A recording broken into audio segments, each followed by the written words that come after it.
Hey everyone, welcome back to my channel. And right now, I am going to show you how to send money from Australia or from other country to the Philippines. So we are going to use this website. So as you can see here, the Western Union. So here, you need to register and you'll be able to send money. So right now, you'll be able to see here. So your destination. So you can choose any country here, but on this tutorial, we are focusing on the Philippines. So let's try to change this one. So let's type Philippines here.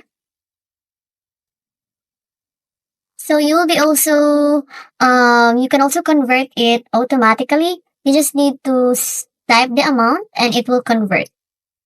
So of course, guys, the Western Union is, you can see this one. So you just need to type on that one. And then after this one, they will ask you if, wait, so here, so if, how does your receiver want the money? So you can have this one. So type on this GCash and then tap on this GCash, guys. And you can also see here how you want to pay it. And that's how you send money from Australia to GCash using Western Union, fast and very easy.